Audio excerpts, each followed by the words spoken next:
Yeah. Okay, so I think we are recording right now. Ladies and gentlemen, welcome to episode 9 of Xclude podcast. The guest to the left of me, the DJ, just like everybody else who's damn podcast. Wears glasses, a bit on the skinnier side, taller side. It's more Lanky Kong than Donkey Kong. You've known him, you've seen him before. Perform at various shindigs such as Philadephia, Labyrinth, etc. Ladies and gentlemen, today I bring you Brian Fellman. That's like a really good intro. Thank you. Thank you. It was kind of easy. Unlike sometimes I have problems pronouncing somebody's names, so it's just like, oh, I really have to work on that. If it's kind of like for Taylor's last name, it kind of had to really. I felt like down when I pronounced when I butchered his last name. I was like, fuck, I gotta get that right. But anyway, let's talk about Shameless. Last time I saw you, man, at Shameless at the Barbary. How was that, man? It was good. Scott Windsor closing it out. A lot of original tracks. It's got to be fulfilling to produce your own tracks and then hear them on a big system. Yeah, I agree. Who was the guy who was with him? Mike Palermo. Mike Palermo. Shout out to him and just as well as Scott. They had. I first thought that they were going kind of mellow. Like it was pushing towards midnight. And I was like, man, when are they going to turn on the bangers? And they must have heard me, because of 15 minutes after that, I was on stage with my shirt off, and I was having a good time. And they put on the bangers. Everybody had a good time. And whenever I'm at the Barbary, typically at Shameless, I always regard that corner as like my little spot, kind of sorta. I know. I guess I take it over. Anybody's allowed in that little space and that little stage. If you ever been to the Barbary, if you go upstairs, it's opposite of the bar and it's towards the back. It's one little small little stage. I just lose myself in the music. Yeah, good. And just let go and just dance impromptu to how I feel.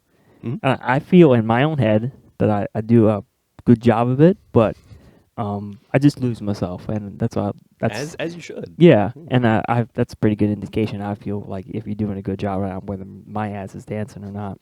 Also, that little nook back there, it's offset from the dance floor. Right? Yeah. So it's a really good opportunity to just kind of express yourself, and you're not at the bar. People aren't going to be staring at you. You can kind of just do your thing and not have to worry about it. Yeah, and I went. Okay, so after Shameless, I went over to. Had the choice of going over to Ashley's place, or Scott's place for an after party. I was like, man, I was really fucking debating. And at first I was like, let me just go to visit Ashley. She's close by and everything else. But then I had second thoughts all of a sudden. I think it's because of like the little bit of coke I had, and also as well, I think it's just some blunt somebody gave me. I was like, oh man, I felt a little paranoid. Okay. But I was like, okay, now switch it up. Let me just go to Scott's. Yeah, it happens. Scott's is not too far away from the Barbary. So I was like, let me just drive on over there slowly and get over there. It's safe And sound. there were some cops around when I was getting towards his place. There was like 3 that I saw. I was like, okay, I really gotta be on point. But thankfully I got to Scott's place, and I saw you and everybody else was jamming, doing their own thing, and I slept there overnight. Oh, nice. And Okay. when I woke up, he was playing these like hip hop instrumentals. It was just like really, really cool. It was like really taking me back to when I was listening to like Nas and everybody else. And I enjoyed the night. And he showed me his Korg. I believe his synthesizer. It was a mini log? Yeah, it was a mini log. I like the feel of that mini log. Those knobs, it's that heavy kind of feel. I love it, man. It's quality stuff. And I got a Roland JDXI. Okay. And it feels kind of plasticky in comparison to the Korg, but nonetheless, the signature Roland sound is what I got it for, and that's what I got. Hey, if it works, it works. Yeah, for sure. Another thing too, he showed me his tracks that he produced, and the tracks that you heard if you were at the Barbary not too long ago. He played some of them live. I didn't realize that. What I did notice is that his set was like it wasn't as like too hard in your face techno. Right. It felt like more kind of deep house like. It was more kind of hypnotic. Yeah. But it was still like relevant techno. Okay, for sure towards the end just as well. Oh, I mean, it was great music, and I think the way Scott produces is also what he likes to listen to. Right. Which is just another benefit, right? Right. I mean, if Scott doesn't like it, it's probably not going to be that good, right? Just having good taste, but then also good production skills. But yeah, the set was not. It was definitely not crushing fast techno. But I don't go to see Scott expecting that. Right. Like I'm expecting more like either minimal or deep house or something that's going to be, still really good, but just not 130, 140. Right. BPM, I which guess. is fine. Yeah, I guess because the Shameless label, I guess, kind of like took me over. It was like, okay, it's gonna be like the standard Shameless party, and it's a good thing that it wasn't to that degree. Another thing too, shout out to What's Up Gina, who was playing downstairs that dark wave. Oh, I didn't make it downstairs. Oh really? It was good. Okay. She had a bigger crowd downstairs than there was upstairs, and I'm not into the whole dark wave thing. However, the crowd was there. I had a few drinks in me, and it felt kind of more mellow. Hey, that'll do. And she was more playing like indie dance and more like, I guess, of course, dark wave kind of stuff. For lack of a better word, I didn't know anything really too much about dark wave, but she was bringing it. Everybody was enjoying it, and I was right there with her and everybody else in that room. It was awesome, and I'm glad to be a part of that. And you see, sometimes at the Barbie, that overflow. People downstairs coming upstairs and et cetera, and kind of exploring that realm of music in general. Yeah, it's nice. It doesn't really matter what genre you listen to, as long as it's like you listen with an open ear and have a good time. That's all great. Yeah, you pay $7 to get in. It's 2 different parties. There you go. Yeah, it's worth the price of admission for sure. Now, Brian, where did you happen to grow up? I grew up in Northeast Philly. So right now we're in Fort Washington. It's about 20 minutes here. Okay. So anyone who is listening who might be from Northeast Philly, they would probably be asking, where in Northeast Philly? And it's a harder question to answer because some people want a zip code, some people want a neighborhood, some people want like... Man, that's specific. Yeah, it's really weird. Like what zip code? 14, right? And that's 191. What house number are you? Yeah. Oh, you're 14? 14. Yeah, also, I'm 15. What's your social security number and what's the routing number on your Right. checking account? Other people just want a neighborhood, like shout out Tarsdale, Frankfurt. Some people want like where'd you go to high school? Because depending on where you went to high school, that's where you would have grown up. But Northeast Philly is usually the standard answer, and then right near Granton Academy. So that's right in the heart of Tarsdale. Okay, gotcha. I for a period of time was living in South Philly nearby Oregon Avenue, across the street from the ShopRite, or from the shopping center, and had a blast there. I'm contemplating if I can rake up enough cash to potentially move back there. Hmm. But I'm thinking, Philly's getting, for lack of a better word, kind of overcrowded, and you can kind of feel A little saturated. yes, and you can see it, every day. With all these new apartments and condos and like stuff like that being constructed, and I'm thinking potentially just move closer to the city, but not in the city, so to speak. Yeah, so you get proximity to it, but you don't have to deal with. As much traffic Yeah. or as long as a drive. Like, granted, it's only 40 minutes for me from where I'm at now, but like reducing that to half might be better. Maybe twice as good. But yeah, I'm quick right there. maths. I'm right Quick maths. there. Who were you musical influences growing up, man? So Northeast Philly went to. I was in the public school system through high school, so I grew up on rap and hip hop. Gotcha. So I didn't really get into electronic music until. Yeah, it kind of gets like at the beginning of college, right? So like Okay. 98, 2001, right around then. So influences growing up, it's like Nas, Biggie, Jay-Z, Big L, Gotcha. Wu-Tang Clan, Yep. Wheezy on Yep. the Drought 3, right? And then, I guess I played the clarinet in elementary school and high I school. played trombone way Yeah, back when. I remember you would. I was listening to your last mix. You were talking to Marble about it. And I just thought that would be somewhat relevant. Not that I am like musical. Right. I'm going to do a live set with my trombone at the next platform party. Wait for that. It's going to be bonkers. Well, it's funny that you mentioned that a couple weeks ago. Oh, I know you're going to mention. Let me guess.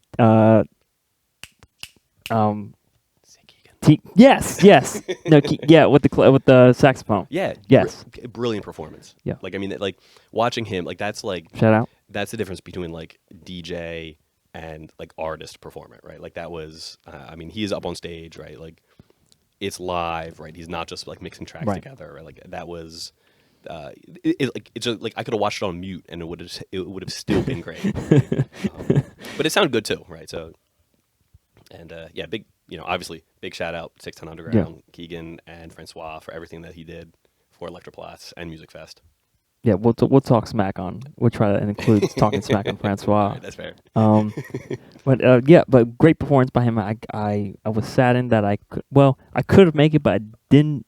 Like, it was very kind of sporadic from when I knew about it. So it was like, oh man, I don't feel like I want to rest my back from work. So it's like it was a bit of a struggle. Yeah, okay. Just to kind of muster up the courage, so to speak, just to get up there. Mm-hmm. But from what I heard, it was very, very good. And next year, I'm definitely looking forward to it just as well. My musical influences were, I grew up in hip hop and rap just as well. Oh, okay. I didn't really get into electronic music until like past high school, like going towards like the beginning of my college career, so to speak. Listened to Cassidy, Papoose, Nas just as well, Jay-Z, Busta, Wu-Tang, Missy. The list goes on. The list goes on and on. And listen to BET. That was cool. The top 10. Freestyle Friday. That was the shit.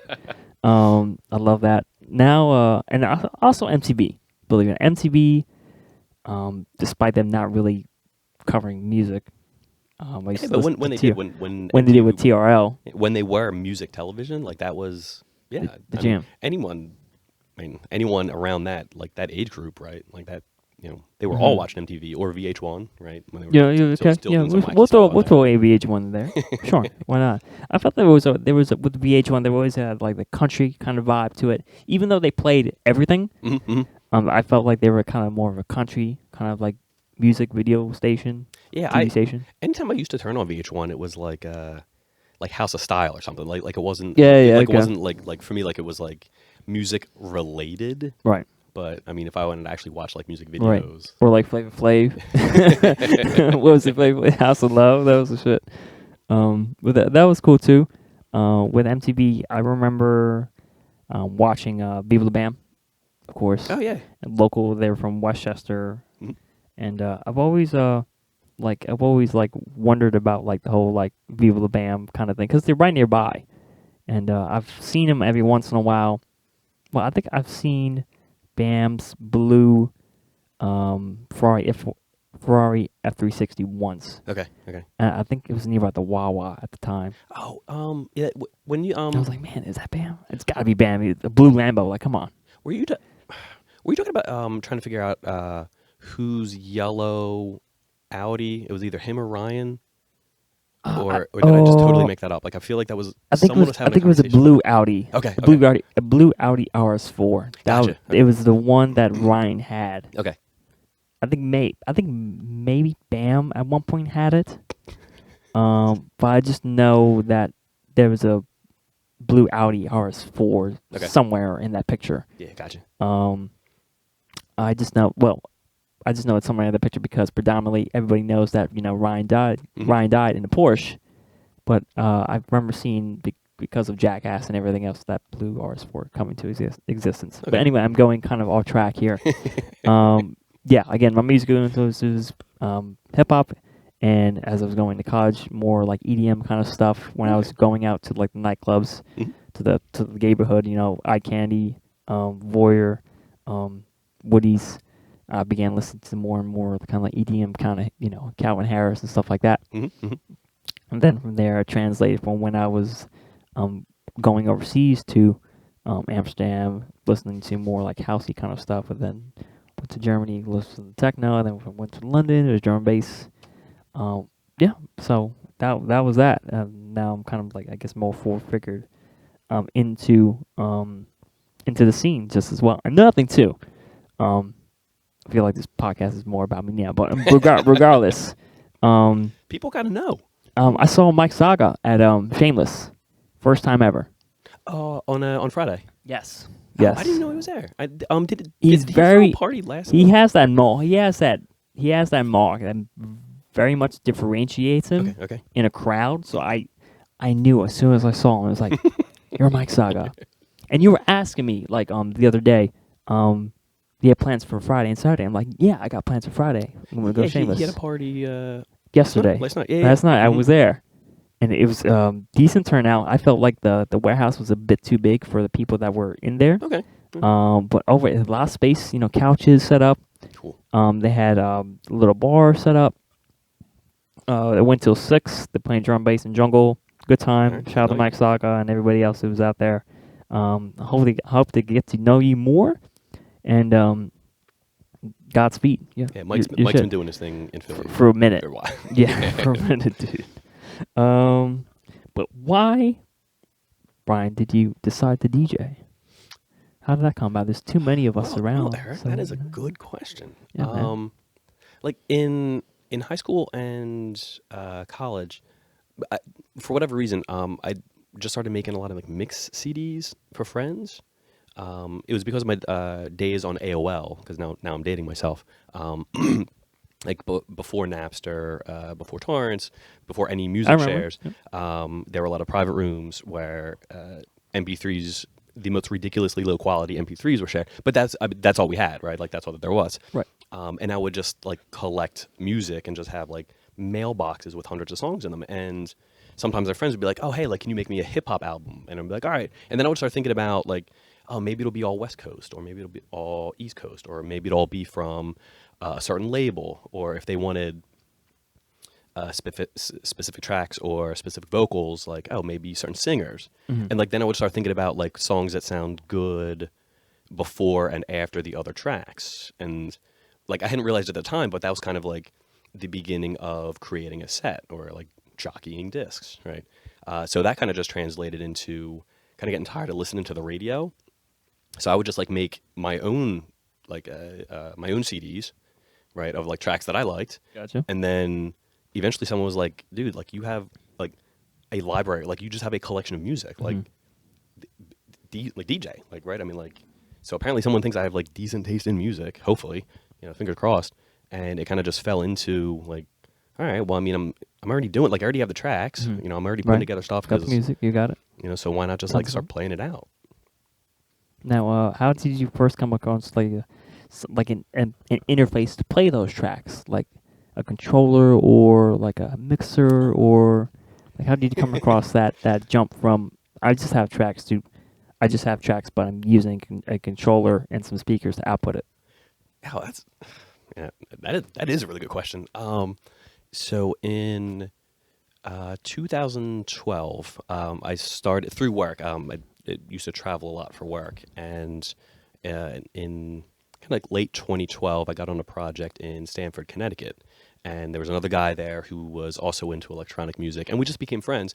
And he like we would just like talk about it all the time, or we would like go to a lot of shows together, like because he lived in DC, so on the weekends when we would leave Connecticut, the train would either stop in Philly or New York, and we'd just get off and party for the night. So we bonded over music, became really good friends, and then one day he was just like, like I was thinking about buying something because like I want to be a DJ, I don't really know what to do, and we just started doing a little bit of research, and we just found Tractor, the software application, Right.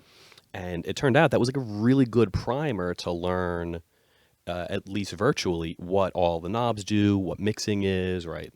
How tracks come together, what the waveforms look like. So 2013, 2014, bought a physical controller at the time. It was the DDJ SR. Yes, I had that one, Yeah. the 2-channel. Yeah. Yeah. So it was like the baby SX, Yes. right? And it ran off of a Was it- USB power, so it didn't need to be plugged in. Gotcha. And that was like the first like physical introduction to Gotcha. DJing. Now, was that tractor compatible, or was it just Serato It and was record only box? Serato, not even record box. It was just Serato. The first the SR, the original version. So when subsequent versions came out, Pioneer, pretty much due to feedback from artists, decided that it would just make more sense. Like, you guys have record box is a Pioneer product. Why are you using Right. Serato, right? So eventually they just switched everything over to be solely record box. But the first version of the SR was Serato only.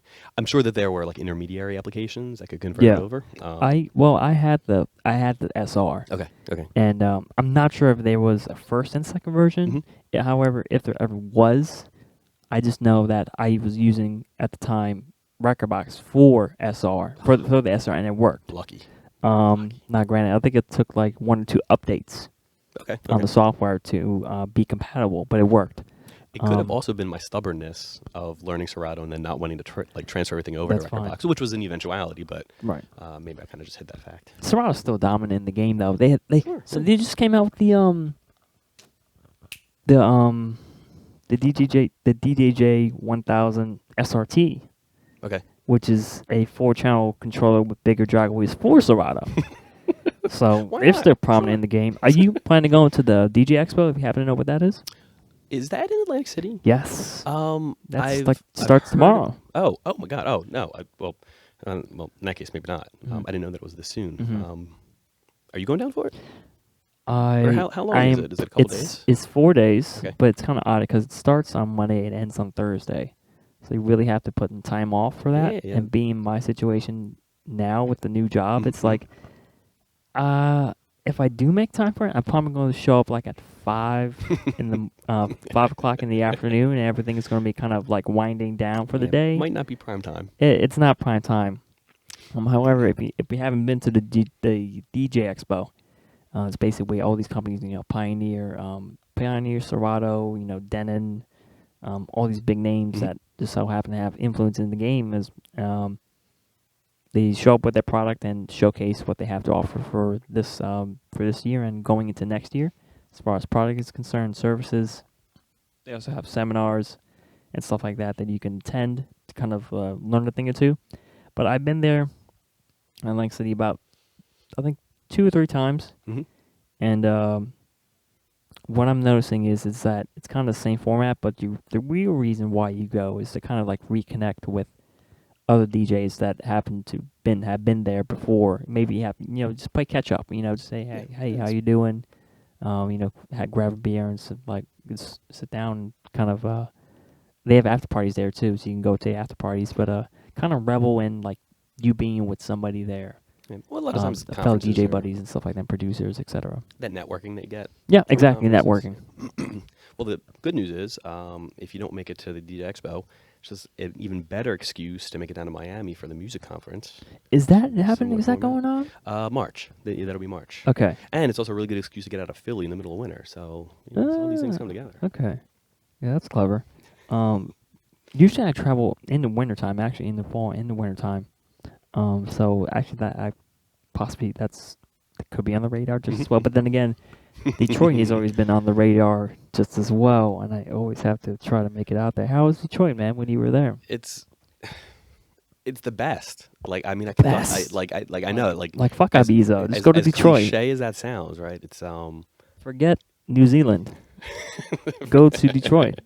You'll have more fun. It's more clean, I guess. So like for years, so I admittedly have very much disliked traveling for work for the last, I don't know, 10, 12 years of my life. So like I've Wow. just became like very jaded about it. So a few years ago, some of my friends, they were like, dude, you got to go to Detroit.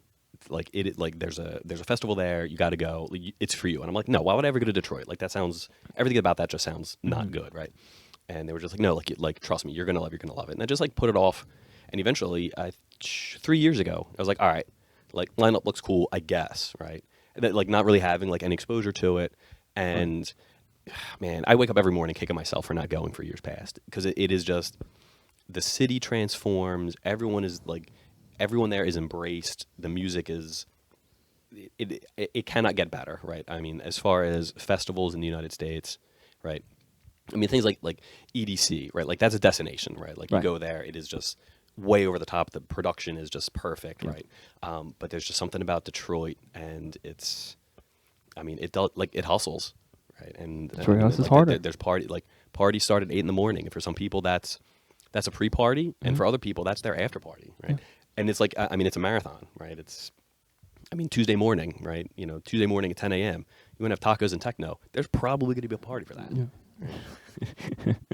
And like the festival itself, it's re-entry, right? And like the hotels are literal 4-minute walk, right? So it's I keep trying Very to find convenient. something that is either like average or adequate, or just like, it's okay. Like the food vendors, right? Like everything about it is just top notch. But do you think the city of Detroit acknowledges that to the point where it's like, oh, we kind of have to be over the top in order to get tourists to come in? So I think the week of, the mayor like signed something like declaring like movement week, which is pretty cool, right? Yeah, Like, just, of course. The It's like fact that having the that's key to done. the city. It's no way, Yeah. sure. But I mean, even if they just put in 50%, it would still be the pinnacle. Yeah. Did you happen to venture outside Detroit a little bit? Did you kind of have to? Did you explore a little bit? Did you like kind of wander off a little bit? Like A little bit. Like I mean, there's a really good shawarma place. Okay. I mean, like maybe 15 minutes away from like downtown Detroit. So Gotcha. like not that far. But a lot of people have said like, the farther you get away from like Hart Plaza and downtown Detroit, like the more seedy it gets, which is like, all right. But I mean, like we're like being from Philly, that's like not that's normal. yeah, I guess to a degree. Mhm. Because with Philly, that we have this old ass architecture. I mean, you go down to Old City, you could see that.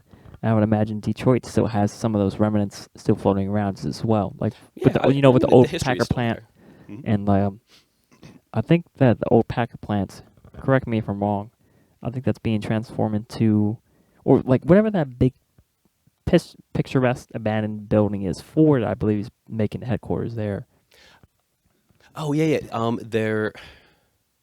There was something being done about it, Mhm. or something was bought, Yes. but like I don't know if there was any construction or anything happening yet. Right.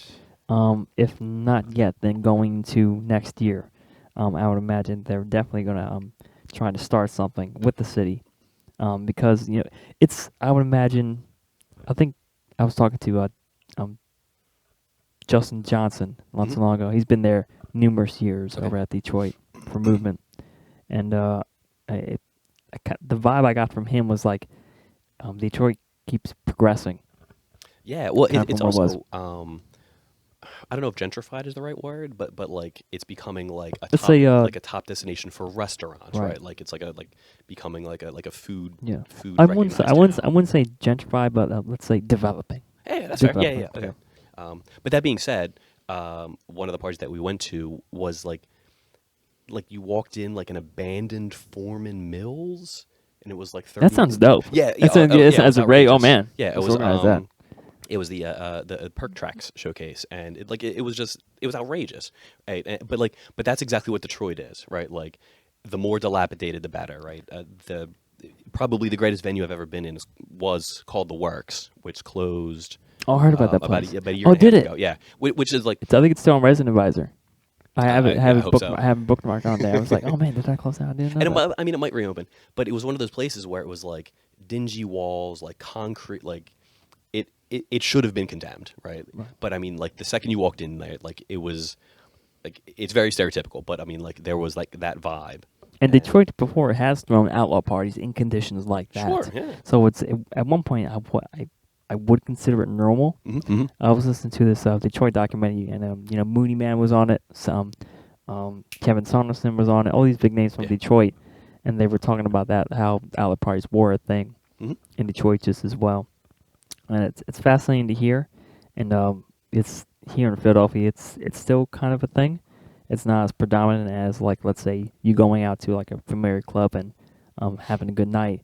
It's a little bit different, but at the same time, it's well worth it if you happen to know about it. Yeah, I mean, for me, nothing beats a dark, dingy basement. Obviously legal would be better, but There's pros and cons. Yeah. There's pros and cons. I've talked about that with Carlos as well, and we were just kind of like debating, like, well, not really debating. Just talking about pros and cons versus like outlaw versus legal. But anyway, how did you taking the train from here to NYC? How does that work? I always think just to drive up there. I've never really taken the train up, or take Megabus just as well. I don't really venture off too much in the NYC, but I think it's something I should really progress to. Yeah, Megabus. I think a lot of my friends do it, though. Because a lot of our friends live in Center City, so for them to get Gotcha. a Megabus or Greyhound, it's it's efficient for them, and it's close. For me, like living here, it's kind of a question of do you take a train into Center City and then grab like SEPTA to Trenton and then New Jersey Transit the rest of the way up, or does it just path of least resistance? Just get in a car and drive, right? Yeah. A lot of times when we go up to New York, it's we're not staying the night, right? Like we're just going to go out party and then come back home. Okay. So the drive home. Oh man, how is that? Man, It's gotta be like rough. the At sun least is for me, coming it'll be up. rough. It's a little poetic, I guess, but like I mean, it's a struggle. Gotcha. Right? Like, Well, I would imagine No if you have more than like 4 people in the car, you each take like shifts. yeah. Kind of sort of. You do 1 hour, I do 1 hour. Mm-hmm. It's kind of like going up for like a set. How long is he set you gonna be? be It's gonna be 30 driving. minutes. Okay, you fine. Then I'll go on, and then she'll go on. Okay, that's fine. Let's go. We got it organized. How did the name Fellzie come to be? Last name is Fellman, Fellman, and then it wound up like I think it's either like a coworker or someone just called me it, right? Like as like a kind of like a nickname, like Gotcha. a potential nickname. And I don't know if it just stuck or I was just like at a loss for coming up with like a cool DJ name. I mean, a lot of the DJs I admire, it's really just their names, right? Like it's not like it's not a DJ name. Right. So Fellzie was kind of just like sort of the last name, sort of a DJ name, and kind of right in the middle. Gotcha. I understand. With my name, it was like, from going out X amount of times in the neighborhood, I felt like the DJs there were playing tracks that I did like, but also at the same time they were playing tracks that I haven't heard that I felt should be played. Nice. And in that sense, I kind of felt excluded. Hey, Hence my word. Hence my DJ name. It took me a while to kind of figure out a good name. I had a couple different names like E11 or like 11 as like a DJ name, or like E Money, or like some stupid. I have like potential names on my phone which I've erased since then because Xclude just stuck. You could have gone with. It kind of feels ironic to a degree. You ever think about DJ G Money Fly Grip? That sounds hot. That sounds hot. I just got to trademark that shit now. Just add a $sign in there. I'll right, throw instead of an that S. from a next mixtape. I'm gonna name that shit after that. That's what I do for sure. Let's see. Next question. What's it? The effects on. I'm just fucking with this shit. Usually I reserve this for later, but I'm just gonna do it right now. But anyway, Going out in Philadelphia, from when you were living in Philadelphia, what were the kind of premier spots that you would go out to? Like, let's say, for example, Shampoo, Ultra Bar, Yeah. etc. Well, I remember I was listening to the interview with Brian James. Oh, thank you. And he was like reminiscing about like Robbie Tronco and Shampoo, and that really, I mean, that took me back, right? Like that was like, You know, Robbie's still doing it, right? is he really? Yeah, I know him. He's I didn't know that. on Fridays he's at D'Angelo's at nearby Brent House Square. Okay, Saturdays he's at Club Atlantis. cool. What used to be, I forget, there was an old name to it, but now it's called Club Atlantis in Ben Salem. Mm-hmm. But he's still doing it. Okay. Yeah, I remember. I remember listening to Fright Train at the foam parties at Shampoo. Oh God, I heard whenever that song came on, it was just like, better buckle up. And that was way before like I knew that. Like back then, it was just a club kid, right? So I was just like, "Oh, cool song, like cool song by some guy named Robbie Tronco, like no big deal." And then like years later, I had that epiphany of like, "Oh my God, he's from Philly," and it's like I may have actually seen him play it, right? Not knowing that it was him, right? Back when clubs were, you went to the club, it was a giant dance floor, and the DJ was kind of offset in a corner somewhere, right? Yep. Like it wasn't. Right. But yeah, back to the question. The first real club I ever went to was Egypt. Egypt on the waterfront. Oh, And that eventually closed, and then a few years later reopened as Soundgarden Hall. It was at Callaway and Spring Garden. And then one of the nights in there was a Hacienda night, which is it was like produced in Philly, and it was much more intimate. I think it was just in the bar area at Soundgarden, and I think one of the reasons they called it Hacienda was because there used to be a Hacienda room at Egypt. There was like more than one room when Egypt was open, and I think one of them was called like the Hacienda room. Okay. Or that was like a harken back to the old Hacienda Club from eons past. Yeah, but then after Egypt, it was Shampoo, Transits, Yep. Emerald City. I think it was Emerald City. Was Emerald City eventually Light Ultra Bar? Was that like the same spot, or was it two different spots? I think it was. So I think before Lit was Lit. What a name! Yeah, right. I think it was something else. I don't remember. I don't think it was Emerald City. Gotcha. But I could be wrong. Okay. I've never been to Egypt. Okay. Was Egypt 2 floors? Like, what did they predominantly play? It was one floor. I mean, I went there. Like for me, it was a blur because I was like, "What is going on?" Like that was like my introduction to what a club is. So at the time, it was just like, I mean, there was just like flashing lights, loud music, smoke, mirrors, right? People dancing. Hold on. With Shampoo, I got in there when they were playing hip hop, so I wasn't around from when Robbie was playing, but I was still around there. I think when the few times that I went there, I think within a year or two, I think they got shut down. Okay. Unfortunately, I mean, if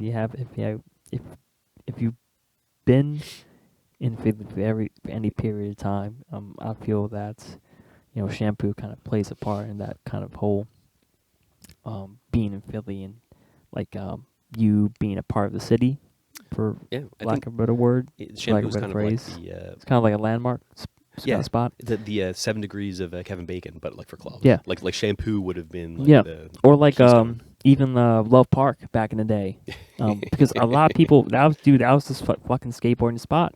I remember playing in Tony Hawk's Pro Skater. That was the spot. Now it's still called Love Park, but it's totally different. It's more like a European kind of square space that everybody could just hang out with. But man, when Love Park was there, they had these great ledges. People would try to tray flip the 3-stair, and now we have Payne's Park, and thankfully we still have FDR. But I remember that being a space just as well, and that having it kind of ties in to a degree. Like, there's kind of like a parallel, kind of like between having a historic kind of streets, having that historic kind of like space where everybody was there, and if you were into skateboarding or maybe into BMX, I'm not sure if anybody tried to ride BMX there. Actually, I'll take that back. I remember we were back when I had my BMX bike, we tried to grind ledges over there. It was just we didn't have any wax. It was a bad day, but we were exploring, so it was kind of fun. But it's like if you weren't in the scene for when that was around, for when it was kind of like you were missing out on something.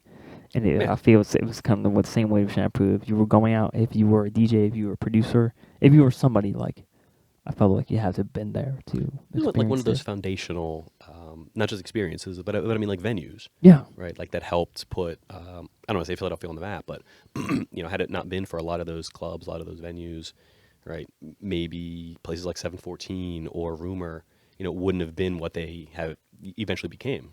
right. So having this like having that groundwork laid that you can kind of build on top of it, good for the city, good for the nightlife, and good for us. Speaking of 714, the other night, about 2 weeks ago, I just went inside 714 because Yeah. of Obsidian. How did Obsidian come to be, and do you have any memories of 714? Yeah, I mean, venues in Philly, it's hard to talk about it and not bring up 714, right? And that was, and still, it's almost talked about now like it was like a ghost story because it was like it was open and they would have extremely successful, great parties. I saw Tiga, Anya Schneider, Richie Houghton, right? Josh Wink for one of his Halloween parties. Most recently, Avalon Emerson and Dave P were there, right? Just like I can't say enough good things about 714. But like I don't know if the surrounding area, there were so many rumors about like why it closed or why they stopped throwing parties.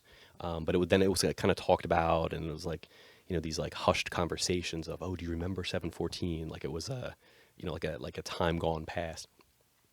And then kind of just hopped back on the map again. And so a few weeks ago, there were a few folks new to Philadelphia. We'd met them, on the dance floor, kind of just how you meet everybody. And they were talking about trying to have a party. And 714 through some networks presented itself, and the Obsidian party was able to go on at 714, which Right. Was not the original plan for it. It was going to be at a different venue, but it just, I mean, hey, 714 comes along, you don't say no to that, Right. right? Right. So kind of just like everything kind of just fell in place, which I can't imagine is the standard, right? But I mean, the stars aligned, and it was just great to be able to play 714. Like, come on, right? That's like hallowed grounds. Right. I agree. I felt the same way when I played at Warehouse on Watts for the Philly Naked Bike Ride. I was like, man, a lot of good names have been here. It's Yeah. like, oh, I was like, I get to do a set in front of these people at the same place where all these people and DJs and producers who I admire happen to play just as well. It's like, man, It's like, and, pretty and trippy. It's pretty cool. for all the time It's that rad. you've been somewhere dancing, right? Yep. Now that now you're on the other side of the table, Yep. both literally and figuratively, right? Yep. So you kind of get that vantage of, Yep. man, like, so this is what it looks Yep. like. It's almost like going to the comedy store in LA. You see all these famous comedians, like from Robin Williams to Joe Rogan to Ronnie Dangerfield to I'm not sure if Eddie Murphy played there, but regardless, all these big ass comedian names, and you see them Sure. perform on stage to for you to have a laugh. It's kind of the same dialect as DJs, but you're there at night, you're performing to a crowd. Except jokes, you have music. I mean, a couple years ago, I saw John Digweed on a Thursday night at 714. It was like the most intimate thing, Shit. and it was just like, what do you like? How did this happen? And then it's like, you know what? It doesn't matter. I'm here for it. And it was like, and it was great. It was brilliant, right? Everything about it was just right.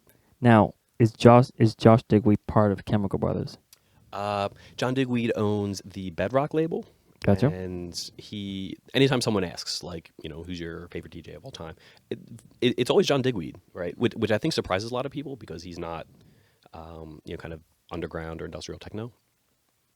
But one of the very first albums that I ever bought was the Bedrock album. That was a 2 CD set, and like it had Heaven Sent on it, which was just like one of the, and POB Blue Bottle, like one of the, like the, like heyday, like for its time, two of the biggest tracks, and that was part of my introduction. But to your previous question about Chemical Brothers, that's Tom and Ed.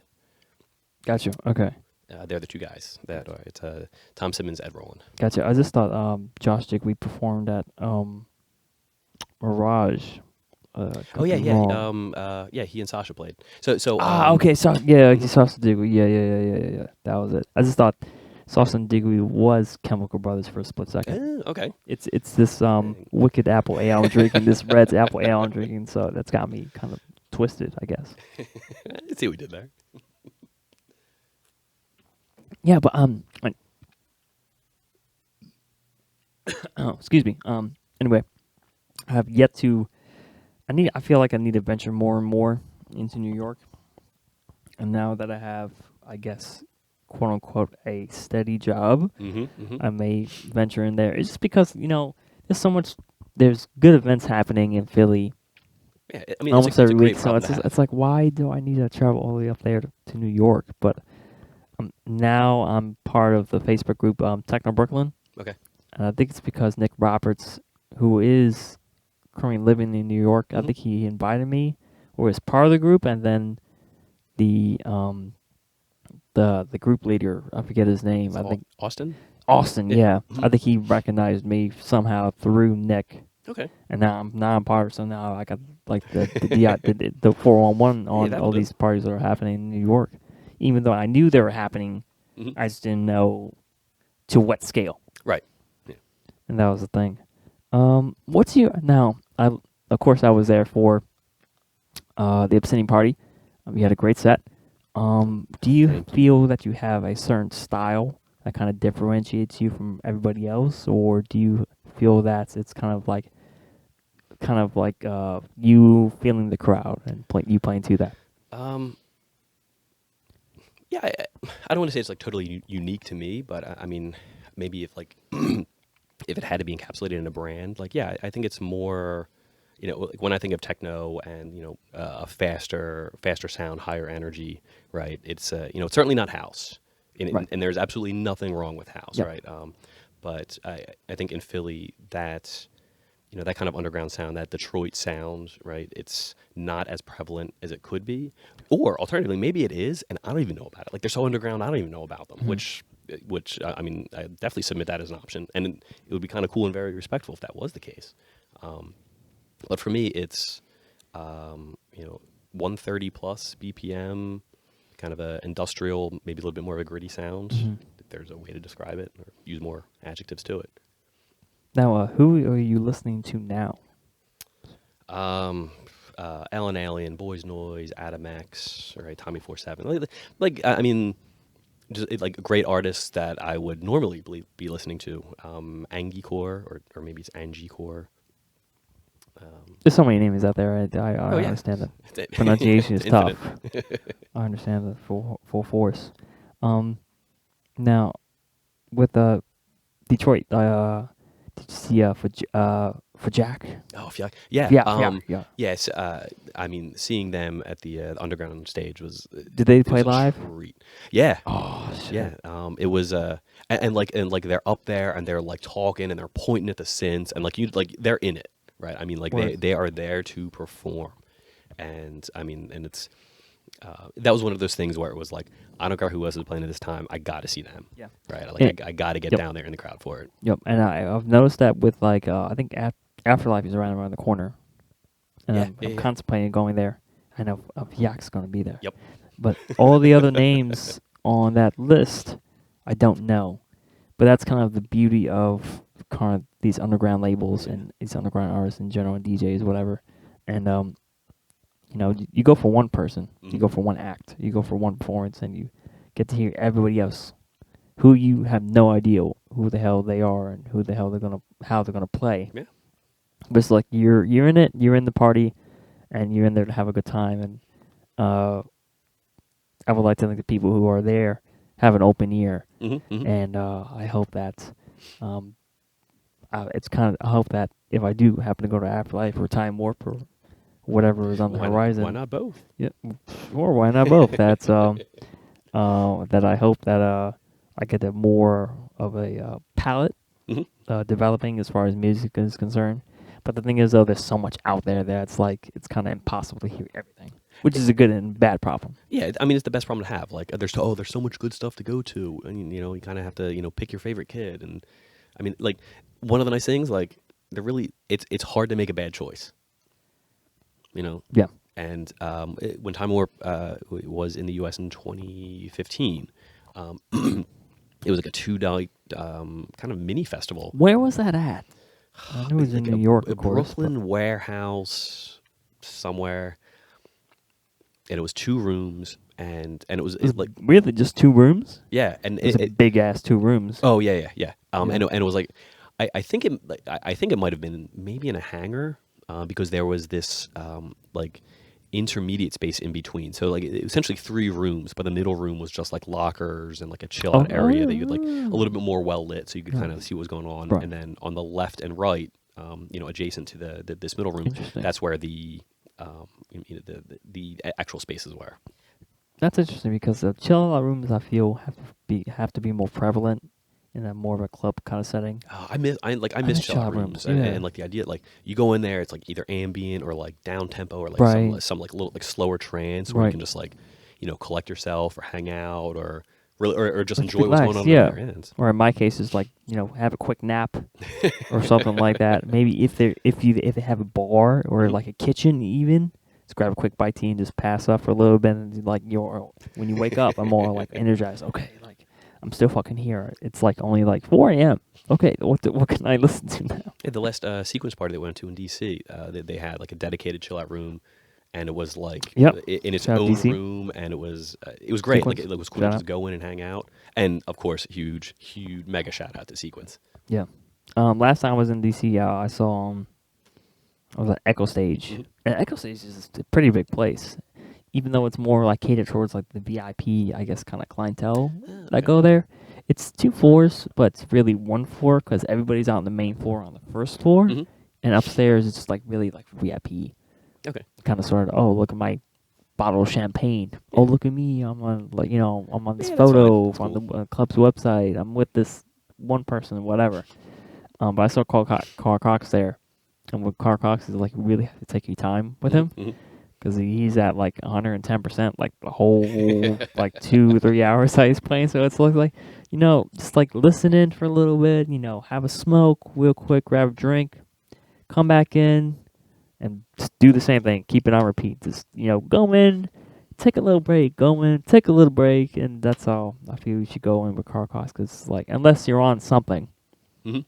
it's very like in your face the way he throws his sets. Okay. I was at Echo Stage and I saw this. There's one dude who was like I think he was like dealing acid or something. And this was like an experience for me. I've never seen like this shit happen close up. So I was just like following him and being his like liaison throughout the crowd. And I was like, I was like kind of like promoting him up. It's like, oh man, you want this for this price? Sure, he's got it. Yo, do you want something? What do you want? Oh no, I want weed, not acid. Oh, okay, that's okay. I'm just gonna let you know that my man over here has got it, just in case. Just in case if you're trying to stay up to it. Okay, man, I got you. No problem. Okay, I got you. And like he was just there. He was just there. He was like floating around. We went to the front. We went to the bathroom. We were just trying to hype ourselves up, like for him to get money. Okay. Really, and just kind of see how like kind of the whole thing goes down because there's often this kind of like association with electronic music and drugs to a degree. Oh yeah. Sure. With whether it be alcohol or some kind of hallucinogenic or whatever that's associated with electronic music. That's a good thing. It could be a bad thing however you perceive it, but it's in our music, and I love that it's being out there, it's being thrown out there because that's what differentiates ourselves in our genre in comparison to like let's say pop or country or whatever. Yeah, I mean, for better or worse, it's a part of the culture. Yep. Right. And, and it's it's hard to have one without the other. Right, like having this wicked apple. And like that's that's not to like it's not condoning it, but it's not promoting it, right? It's kind of just like calling it for what it is. I mean, it's And I was listening and reading this Resident Advice article about like how like people, random DJs or producers can kind of be like undercover alcoholics or like undercover drug users to a degree because like they're so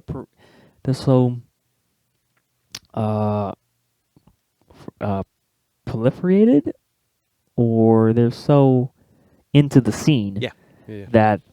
that they're kind of engulfed in the music and potentially just as much as being faced upon with potential interactions with drugs. Yeah. Or if not more, right? Yeah, right, right, Like because you're the in it. level And of exposure. Like you right, can't escape exposure. that. Yep. If you're a touring DJ, every night you're in a different venue. Right? Yes. So it's but for the people that are there, that's their one night. Yeah, exactly. But like for you, or for you as the traveling DJ, that's your job. Yes. So yeah, it's difficult to escape from when it's just all consuming. Mm-hmm. Yeah, for sure. And now I'm just into drinking and smoking some weed here and there. Mm-hmm.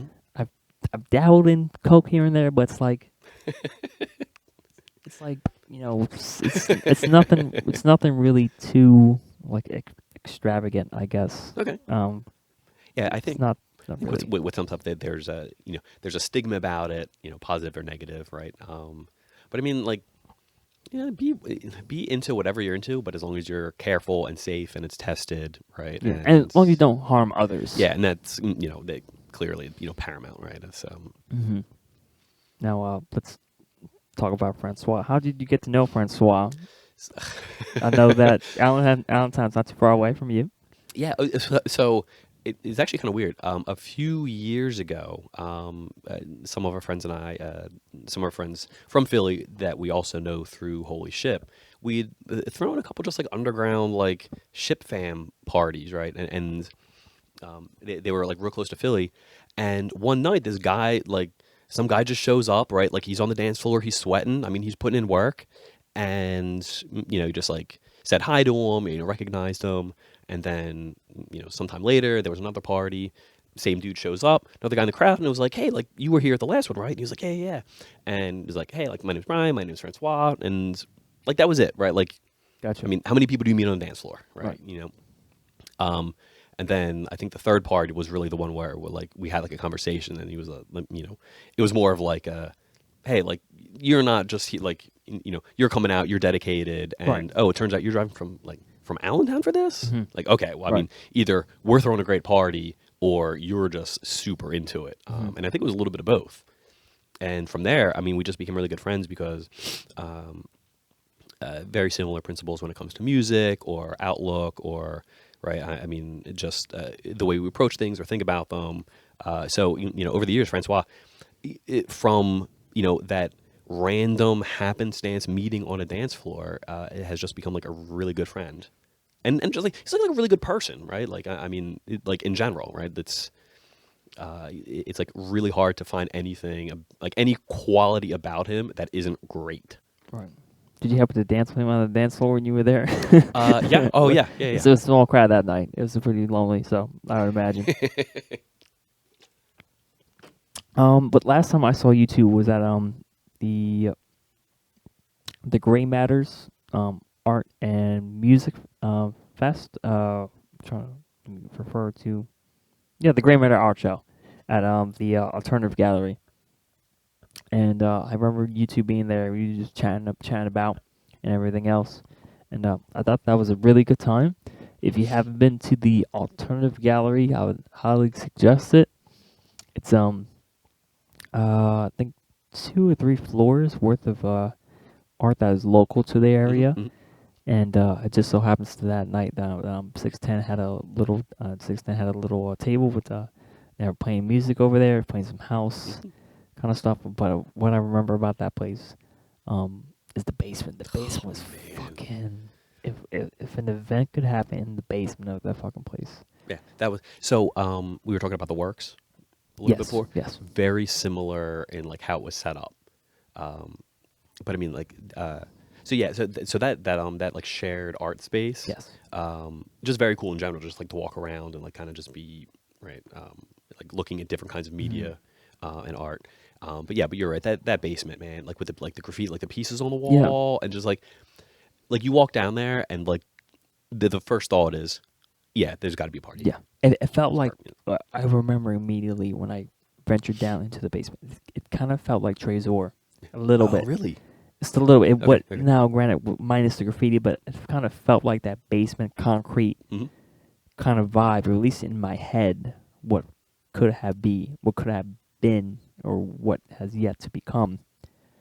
And apparently, I believe there was a little stage. I remember reading some. Yeah, There was some there was like an speakers set up there, like an so I elevated. suspect that they've had a show there once or twice before, Mhm. of some sort. But I know that what's holding that basement back from being in existence as being a part of an event is the fire escapes. Like there's no kind of evacuation kind of route from the basement, Yeah, except could through be a the problem. elevators. I think I could be wrong. There may have been like like a freight or like a cargo There is that cargo like a elevator, deck. yes. No, not the elevator, but like a garage to get outside. I Okay, think, or that may have been on a different gotcha, level. gotcha. Um, But another thing too is the neighbors. oh yeah, They're oh, that right too. nearby, so even if you had to escape, I'm not sure if the sound could potentially be trapped in that room, in the room only. Yeah, but you're right. So when Francois was like showing, like he gave us a little tour, Yeah, he gave me um, the little tour just as and well, like little dime tour. we get downstairs, and I immediately stop. I'm like, why aren't you not a Right, party here? right. Like, what? You saw the Yeah. yep, exactly. But Gray Matter was at Electroplots. This is just as well. I missed that, but regardless, shout out to Francois. Mm-hmm. You do great work. Keep putting it out there. Hope you be on the podcast soon.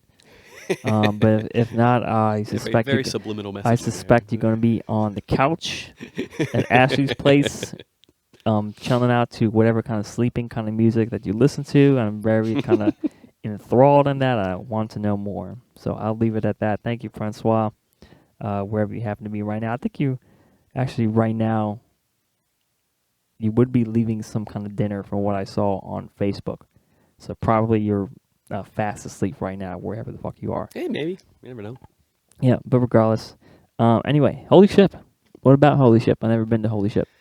It's it's a giant cruise in the middle of the Atlantic Ocean with 3,500 of your closest friends.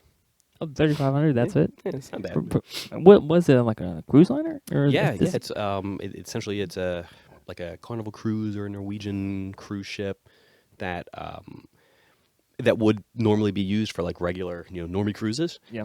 But there's a bunch of stages set up, and all of the clubs that in there are just taken over. And I mean, it's great. Like it's even if the music was terrible, it's still a cruise to the Bahamas, right? Like it would still be good. I mean, like I know there's a lot of stigmas about it, right? And there's some people who are just like super into Holy Ship, Mhm. and and there's other people who are kind of just like middle of the road about it. Holy Ship, Friendship, and they're both great, right? I mean, like Mhm. it's, how do you make a wrong decision? I mean, having basically a vacation, but it's also a festival. Maybe if you get seasick. But Yeah. other than that, they have backups to prevent all that shit. So that was a big concern of mine, because like sometimes I get like really bad motion sickness, and I'm not on boats a lot, and so I immediately assumed, okay, like I'm gonna be dancing all day, all night. Right. Clearly, I'm gonna get motion sickness. But like between like the size of the boat and like I don't know if there was on the cruise ship itself. I'm on a boat. I got my flippy floppies. Or there's like anti-rock technology question mark to like so the boat isn't rocking all over the place, and it's not like I get you. and it's not smashing into glaciers or icebergs right ahead. But I mean, it's like it's being on like a really big airplane. Like I mean, like you don't really feel the turbulence that lot. It's kind Gotcha. of absorbed in it. Gotcha. If you're on like the edge of the ship or you're looking out over the balcony, like you see the horizon and it rocks a little bit. But I mean, like it's not like whitewater rafting where it's Right. you're It's up and very down. mellow. Yeah. I'd imagine. It's Mhm. like it's like you and me being in this room essentially. Oh Just yeah. being on a ship that Mhm. happens to be on a ocean. Mhm. Like you wouldn't really recognize until you actually go outside on the galley Right. and be like, "Oh, there's a breeze." Like I can Yeah, feel but there's which a is lot of funny. blue. Like, there's a couple times where like you're in one of the venues, and I mean it could be anywhere, right? Like it could just be a regular club in Okay. Center City, right? And then you kind of step outside and you realize you're literally in the middle of the ocean. It's like, oh, well, Did you that's ever feel that during like a set? Like oh shit, I feel like some kind of like big wave or something like kind of like slapping me like as I'm listening to Diplo play. cool. Yeah. It's like sometimes it comes along and you're Oh, no like, shit. yeah, It's not just the sound system that gets you. right. Always want because there's like a kind of like a cult following behind Holy Ship. Mhm, Now mhm. that's not in existence anymore, or at least as of yet. But if you've been to Holy Ship, you know that person who's been to Holy Ship Yeah. because of some reason, whether they have the apparel on or they have photos or whatever. Mhm. Um, how did you get associated with Labyrinth? How did that come about, dude? Oh, kind of getting back to like those like underground parties, sweaty basements that just went on Yeah. and had the harder sound. And I mean, like Dale and Chloe are great. They're brilliant at throwing events, Shout out. right? And the brand that they've cultivated with Labyrinth, I think just one night, right? I went there and it was like I hate doing it, but it was like, hey, by the way, I'm a DJ, right? And like we just started chit chatting, and they needed well, not needed, but like I tried to help out in any capacity that I could, whether it was just like helping to move stuff in or Right, tear right, down right, or right. clean up, and we actually just became friends like outside of Labyrinth, right? I mean, Gotcha. like they're like really good people, Yeah, right? Like okay. it's, I mean, which kind of like should be the standard, but like sometimes you just gotta, right? Like, I mean, everybody has their own personalities, Right. but I mean, Dale and Chloe are just like very transparent, very straightforward, and just really nice and fun to hang out with. And oh, by the way, they throw great parties, right? Not knowing Dale and or Miss Chloe all that Hmm. well, I know of them Hmm. and they throw kick-ass parties, but it's like I know Carlos and Ashley Moore. Do you feel that there's kind of like a resemblance and feeling between like having like a couple who's into the underground scene? Did you feel that kind of like resemblance, or is it just like me just connecting dots together? I mean, yeah, there's definitely similarities that can be drawn, right? But like at the end of the day, right? Like everyone's on the same team. Like we're all just trying to Yeah. throw really good Thank you. parties, right? We're trying to throw really good parties in Philly, right? And I mean, like, sometimes the sound isn't exactly the same, which isn't a bad thing, right? Right. You know, No, it's it's not a bad thing at all. and it's also like it's not the like hard and fast competition, right? Because I mean, like some of the parties, like maybe they're like during the day, or it's like a day jam party, where Yeah, it's on the yeah, yeah. rooftop, right? That's like a very different vibe than a 5 a.m. Yeah. warehouse, thumping sound, right? So like to me, like for me, it's mutually exclusive, right? Hmm. Like if one team does good, right, everyone Everybody should be able kind to of benefit wins. from that. Yeah. Yeah, it's good for the scene, quote unquote, whatever that is. Mhm. But yeah, I mean, like similarities because they are both, executing, right? Like they're both planning and executing, right, and Right. coordinating and kind of bringing it together. And it's kind of nice. It's kind of nice to just be able to like take a step back and like see all of that happening, right? Yeah. And it's even better to kind of be a part of it too. I agree. Labyrinth 10 just got Yeah, announced. I'm excited. I'm hyped. I'm a bit hyped. I'm a bit hyped. I'm not sure what's gonna come about. Mhm. What, regardless of the outcome, it's they're in the double digits now as Yeah. far as knowing party is concerned. So I'm definitely looking forward to that, and whatever it has to offer from Dale and Miss Chloe and everybody else. But they wouldn't like. To me, it's no question. It's going to be great, right? Like just because like I know they wouldn't Yes. settle. They wouldn't settle for anything less. Right. Right? So it's just like it's good. It's going to be great. Like, Yes. Yeah. I think I was there for the. Well, I've been there for numerous Labyrinth parties, and mhm. I still remember the one. I think it was like 6. Don't call me on that. Don't forget the number. But they had this like area list. Oh yeah. Yeah. Yeah. Like Awesome. I remember that, and it was kind of like we were like I remember being there and dancing, and then all of a sudden everybody like turned and they were Yep. looking at something, and at first I'm like, oh no, like what's like something's Right. happening, Yep. right? Like something's going on, and then I just turned, and then there's this like performer like dangling from the ceiling, Yep. like doing like these like acrobatic Yep. things, and I'm like, all right, this is a Yep. party now. And yo, you know what? They had only like underground like warehouse party that I've been to where they had fucking vending machines right there.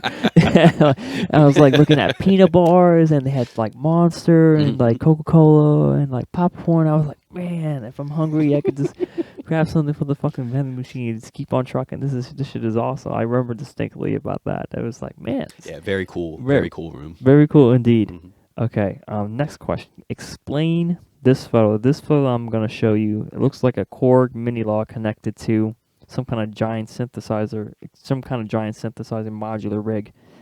and they're on like stands in the middle of the ocean. I'm not sure how this came about, but I'm like, what is that? It's on your Facebook. I was like, I think how did that come about? What is that? I either Explain saw it that. in a Reddit post or it was like a meme account or some kind of techno meme thing. And I saw it and like I just started laughing because like it is like this like hella expensive, right? Like modular synths, like what looks to be like in the ocean. And it was really funny. My mom, like, we're friends on Facebook and and she like sent me like saw it I guess and like sent me a message. She's like, "Are you down the shore?" Because like they have a place down the shore. She's like, "Are you down the shore and you didn't come over?" I'm like, "Yeah, mom." And I brought my like I brought my modular synth down. I'm like sanding in Wildwood. Like what do you? Right, of course. Yeah, along it's along my skimboard. Yeah, the world's longest extension cord. Right. Let's see. Do you have any tattoos by chance? No.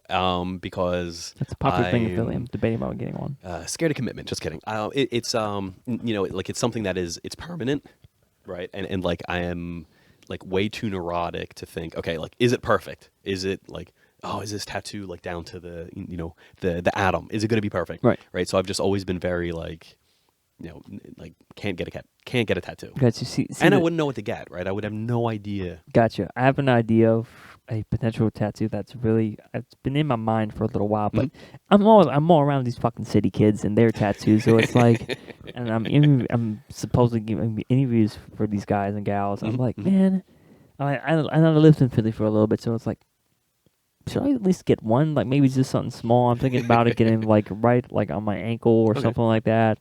Or potentially on my shoulder for the idea and concept that I have.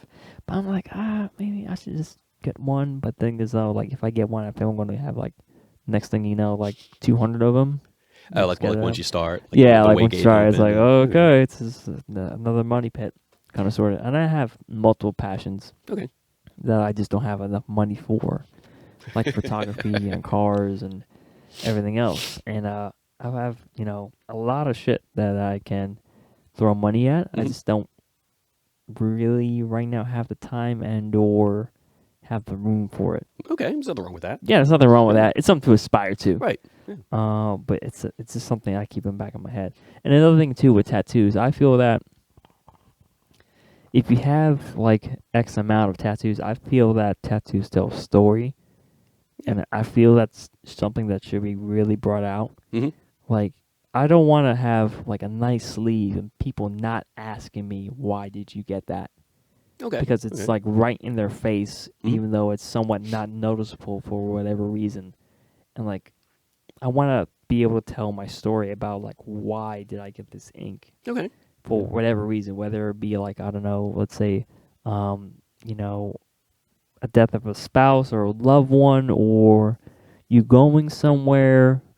Or you experiencing something that really resonated with you, and now it just so happens to be in the forefront. I don't want to hide that. I feel that that's something I feel that should be more talked about. Yeah, well, I mean, like it's permanent, it's memorialized, like it's going to be there forever. So if it doesn't have a good story, it kind of seems like deflating. Like tell me about your tattoo. I don't know, it looked cool. Yeah. Like wait, what? Like that's it? Like right. Like then why did you get it? Actually, I remember years ago I was watching an interview with Johnny Depp, like inside the actor studio or something, and that's the fucking show. Oh yeah, as far as interviews go. Show. And like the question came up, and he had like a tattoo on his hand. It was like the number 3, and it was like, oh, why'd you get a number 3? And like in like a very like typical Johnny Depp answer, he's like, I don't know. He's like, you want a tattoo? And he's like, yeah, I want a 3. And like if anyone else had answered it like that, it would have just seemed like so awkward. But it was like, actually, yeah, that's thank you, Johnny. That's for Johnny, it makes sense. Yeah, and also being on the and also having like a Versace ad for his like cologne is like, okay, yeah, sure, you could do that too. And also being a Pirates of the Caribbean. Yeah, meanwhile, it's like it somehow all makes sense. Someone asked me like, oh, bro, why'd you get a tattoo of 3? And I said like, I don't know. I'd be like, what are you, a donut? Like, why'd you get that? Like, right. Yeah. But I'm not Johnny Depp, so there's that. Now, at one point, I was thinking about getting this car, and it's been on the Fast and Furious, the first one, and it's an Eclipse. I could never find a GSX though, And I was always kind of butthurt. That's like, oh man, they made X amount of these models, but like there's no real GSX. I always found like the GSs. There's plenty of those, All right. and you know, sometimes I would come across a GST convertible, but a GSX was just like, eh. But you had a GST. How was that? I believe that was your first car, correct? So my very, very first car was a Chevy Beretta. But the Beretta. Wasn't that like the Cavalier? Yeah, back in the day. It was like a bigger like yeah. But like anytime we're talking about cars, I go We're the Eclipse. going down the it. Eclipse Yep. was the first. So this actually harkens back way before the Eclipse. My dad, he bought his first Corvette in '76. Was that the second gen? C3s. C3s. Yeah, Man, the new for Corvette. mid-years. Fuck. Yeah. Jesus Christ.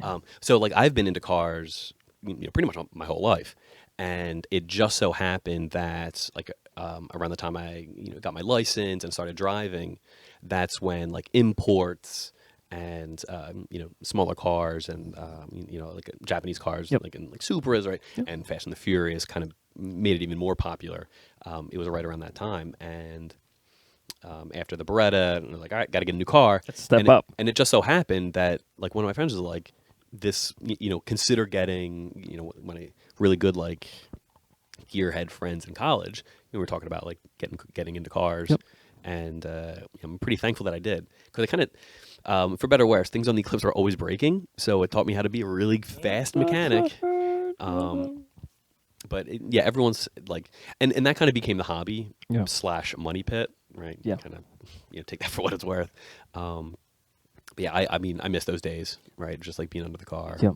A buddy of mine had a Eclipse GST, 2-door hardtop. It wasn't the convertible. Okay. Yeah, he had it in high school, and he had a lot of miles on it. Okay. So it was like thinking of doing a rebuild, which he did, and also slapped on I think it was a Garrett 2836 on it, and rebuilt it. But also threw the turbo on it.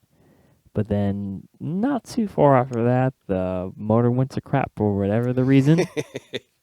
And I remember, I remember thinking in the back of my head, if you ever got an Eclipse, eventually one day that's going to happen to you. That was all but a guarantee, right? The 4G63 engine. It was that was the DSM. That was the partnership between Chrysler and Mitsubishi. Iron block, aluminum head, 2-liter. Stock. Stock internals could support 500 horsepower. Yes. Easy.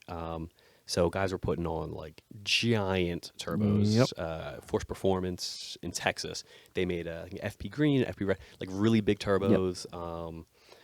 And I remember on mine it was like, how fast do you want to go? And it was kind of like, I gotta I'm driving this car to school, man. Like right. This is my daily drive. Same issue with me, man. It's like I have one car. And it's like it's the daily, so I don't want to fuck with it. Right. As much as I want to fuck with it, I don't want to fuck with it. Well, that was so. It was almost do or die, because Sunday nights, right? We would have like, the intake manifold was off the car because we had manifold pressure. And like we had to put it back, and it was like, if this isn't ready by 9 a.m., I'm not going to class. Pressure manifold. Yeah, and it just got to the point where it was like. A lot of my friends, they would ask, they would be like, all right, oh man, like I just bought a car, what should I do? I'm like, what, keep it stock. Yep. Because like once you start, like you don't stop, right? It's have a second car. Yeah. And then do whatever the fuck you want. Yeah, had the project car. Yes. Right? Yeah. Have the troublesome car, the exotic car. As long as you have something reliable, right? Right. Like that eventually became the name of the game. Was the 5-speed? Yeah, it was a 5-speed. Gotcha. And it was GST, so it was front wheel drive. With an open diff, so there was no limited slip. There was a limited slip insert that was available, but that would have required dropping the transmission and taking a little bit, getting too internal. You gotcha. Yeah, too internal for me, that. the intake, exhaust, injectors. Just simple stuff, relatively so. Everything except bolt-ons. internals. Injectors, fuel pump, piggyback fuel system, right? So some electronics too. Okay. But yeah, pretty much everything that did not require dropping the engine. Gotcha. But now what I'm seeing is that you're more into the German stuff. like you have the Audi, Mm-hmm. the S4. How does that train you? Good. And the main impetus behind that one was it was like, at least 250 to 300 horsepower, manual transmission, and all-wheel drive. And like that combination is like a unicorn. Like they're like, oh, and under an exorbitant amount of money, right? Gotcha. Yeah. And like the S4 is one of like the last remaining, right? It's kind of like the Alamo, Yeah. right? Like there just aren't a lot of cars that satisfy those three criteria. I like that simile, the Alamo. Right. Yeah. Like There should be a club named the Alamo. it's the last one, right? But that like it really became a very short list. Like it was that like a Focus RS. Right? Yeah. That would have been another Yep. one, right? Yep. And then it was kind of just like a question of like, all right, well, I mean, like, yeah, Focus has, big hatch, Yep. a lot of utility, or do I want, and I'd never leased a car before. Gotcha. So I thought, well, like I thought I'll about give it a leasing whirl. Like it was one of those things, just like monetarily, I was in okay shape. Like I ran all the numbers and was, oh yeah, like let's give it a whirl, see what Right, happens. yeah, And if I sure. don't like it after 3 years, the lease is take it up. back. And, Yep. if I do like it, I'll just keep it, right? So that's really like how the Audi came to be. But it wasn't. I was not searching for an Audi or searching for, an A4, S4 kind of thing. It just so happened that was, the extreme short list, and that just bubbled to the top. Oh, okay. Gotcha. I was thinking about at one point getting a B5 S4. Yeah. And that's kind of the opposite of reliability. Mhm, For like if You're those invested. turbos go, forget it. Mhm. Because like everything, because that engine bay is so kind of condensed that's like in order to get to something, you have to take something else off. Oh yeah, like just they're pain in the shoehorned ass. in there. Oh yeah, for sure. Yeah, my friend had an old SVO Mustang. It was like a turbocharged Mustang. But Well, with Fox body. it might have been right before the Fox body. Oh, okay. Was it like that ugly? Yeah, it was the really weird. Yeah, the but weird. It Okay. had like a scoop on the hood for the intake. Really cool, really rare, like turbo Mustang, like turbo, like didn't Yeah. make any sense, but Turbo and, Stang. and that's why it was great. But it was the same body that housed like the V8s. Right. So you could Oh, literally that's right. stand Yeah. in the engine Yeah. bay with the engine in it. Yep. Like there was like almost double the amount of room Yep. because it was like a 4-cylinder turbo Mustang. Yes. But it was just always really funny because like that was going the opposite direction as opposed to like AMGs and S's and RS's for Audi, Yeah. where it's let's take a giant engine and stuff it into something small. Yep. And the SVO was like, oh yeah, let's take a tiny engine and put in something that's 4 times the size. I remember I used to work at Toyota, Oh, okay. and I drove a little bit of everything. Drove all the new Toyotas, and also some of the cars on the used lot. The fastest car I've driven that I could legit say is probably the E92 M3. Yeah. And I remember Yeah. there's like this hill coming out of the the dealership, and I was cruising along to get to the gas station because I had to get filled up for gas for a customer, who eventually did buy it. And I remember, I think in my head I was going like, oh, this is probably feels like 40 miles an hour. I'm looking down, it's like 80. Like it does 80 like it's nothing. And it's like the It's- sensation of speed. Like it's so weird. Yeah, it's so numb Mhm, and something like that. And just the other day, there was a post on Facebook for Vanderhall. Vanderhall is a manufacturer of 3-wheeled vehicles. Okay. I really, really, really, really wanted to go, but the thing is, you had to have a motorcycle license. I thought you can get away with just a driver's license. Yeah. Okay. Okay. I was like, oh man, I gotta bring motorcycle license. It just sucks. But it's cool to have. It's cool to have like toys like that just as well in your repertoire. Yeah. If you can afford it. And I just remember being in the M3. I'm like, man, this is awesome. I'm not a Beamer kind of dude. Okay. Even though I'm now getting into Volkswagens and Yeah. Audis and all kind of stuff, all the German stuff. And also going to the Volkswagen plant in Wolfsburg was a treat just as well, and seeing how all Tiguan's and GTIs and Yeah. stuff like that's made. That was a treat just as well. And seeing how they were built made me want to get a Volkswagen. And they feel solid. That's the thing about German cars. They feel like solid. They feel like one piece. Or is that just me? Yeah, they like vaults. Yeah. Right. Like the doors close and it's like, oh, you're in it. Right. Like you Yes. are in this car. Right? Yeah. It's not tinny. Right. It is. Yeah, I don't know if that's a stereotype of German cars, but I mean, anytime I've gotten into a German vehicle, like it feels a little tanky. Yeah, I like that, but I like that solid feeling. Hmm. I remember for me coming from the Volkswagen, it's coming from my Infinity G20, my '99 Yeah. Infinity G20, which I loved. It had a good balance. Okay. Um, the motor, yes, was an SL20, Hmm. but it was kind of lackluster because of its front-wheel drive format. Okay. It wasn't like it was in the 240 and you could turbo it Sure. and find all these parts. With the G20, it's like, yes, there's parts, but they were hard to find because there was Okay. kind of a limited kind of like repertoire considering he was front-wheel drive to what you could do with it. So, but if you found the if you found the SL20 VET heads Hmm. and having to throw a turbo on it, that was pretty solid combo if you knew where to find it. But I remember being on the forums and seeing like 300 or 400 horsepower like G20s. I'm like, man, this is cool, but it's like finding a fucking unicorn if you can Right. get to that power limit. And also as well, it was a daily too, and it was gathering rust, so it was like It's diminishing returns. diminishing returns. You have to throw a lot of money at it in order to get to a certain performance level, which is kind of lackluster in comparison to what's out there now. But it was also from the what you can get from pride the of doing factory. it. Like it was. Yeah. Like I did this. Right. Like Exactly. I doubled the power of this car. Granted, I mean, it's not a race car. It's not thousands of horsepower. Right. But like, I took this and I doubled it. Right. It's, my hands. Like a sense of pride. Right. Yeah, felt for good. for sure. And go to Cars and Coffee and be like, hey, Yeah. what's up? What do you have? Oh, I have this. This is pretty cool. Mhm. Okay, bye. Yeah, it's fine. How's the 996? Oh, is it pretentious to correct you if it's a 997? Like, Please, what do you please. do My there? I don't know, man. nomenclature Like, of I don't wanna Porsche be- I don't stuff wanna be that is guy. few and far in between. So, I'd mentioned my dad before. He had a magazine called Motor Trend, and it was like a car and driver. Right, run track. Yeah, That's- exactly. And I would read them religiously every month growing up. And I remember, it was actually, kind of bringing it back now, the 996 GT2. There was an article in one of the, like, it was just like a regular review. Sure. And it just talked about, like, and I'm reading it and I'm like, fuck, this car is outrageous, right?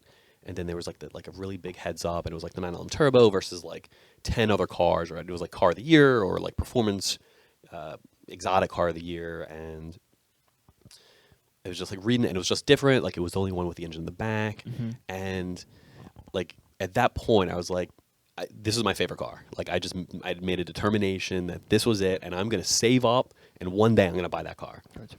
And about a decade later, there was one that was in the Philadephia area for sale, and I just went over to test drive. It I did not intend on buying it that day. I was just like, Right. there's one here. It's obtainable, right? Right.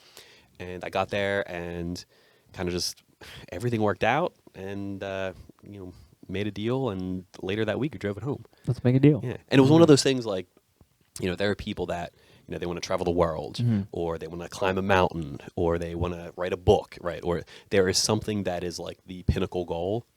And for me, and it's not like a materialistic thing. It was just Right. I had done I Yeah. had said so long ago that I was going to set out and do this, right? I was going to Yes. save up and get one thing that I've always wanted, Mhm. and eventually I was able to do it, and it just felt good, right? Like it was, Right. That sense of accomplishment of, I'd kind of made a line in the sand and said, okay, Yep. here I'm going to do this, and eventually I just was able to execute it. What's the configuration? Is the 6-speed flat 6 turbo? Correct. Yeah. Yeah. Bi-turbo, and all-wheel drive. So it's a little bit heavier. And all-wheel drive. Okay. Yeah. Wow. But I think one of the reasons is because the engine is so far over the rear axle, like you can't defeat physics. And that was one of the reasons for the all-wheel drive. But One thing I've always noticed, if I ever were to attain the Porsche for whatever the reason, and or if I had the space, it would be a company called Techheart. oh yeah. Yeah, I always wanted their exhaust tips with the 8.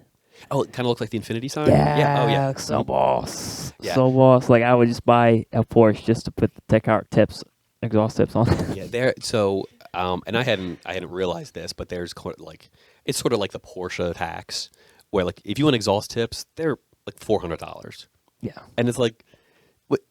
They're tips, man. Right. Like, It's not the exhaust system. It's Right. not the piping. It's not the mufflers. It's not the anything else. It's strictly tips. I mean, the catback for the Eclipse was about $400, and this is coming from Right. like The exhaust like for my the dudes were D20 making was about PVC $400. PVC New. piping intakes, right? So to go from that to be like, and then it was like, well, I guess this is where I live now, right? Yep. But those that car tips. Maybe like they're you worth should. it, man. How many miles has it got, give or take? uh, Is it daily or is it just like that Sunday driver kind yeah, of thing? it's a Sunday, just hang out in the garage, collect dust, garage queen kind of thing. And then if it's a nice day out, that's kind of there's never a bad excuse to get out of the garage. But I mean, it's like the tires on it. It is such a soft rubber. I mean, the compound is Gotcha. like if it's cold, right? I mean, if Oh, it's yeah, 40 it's degrees, it's like gonna being on take a ice little bit. skates. Yep. Yeah. And I think 36,000, 35, 36. Gotcha. Actually, the last time I took it over to get it inspected and emission, I think it was last year. But I was like talking to the guys in the shop about it, right? Like, Gotcha. like we're all car guys. Yep. They were just asking me about it, and they're like, "Oh, like do you drive it a lot?" And I was like, "No, like not really." It kind of just sits. And they're like, "Oh, because you drove it less than 1,000 miles." And I'm like, "Is that good or bad?" Like I didn't know what they were getting at with it. And they were like, Right. if it's less than 1,000 miles, you don't have to get emissions.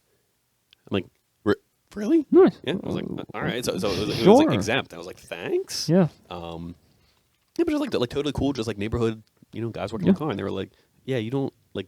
It was they're almost like, you didn't know that.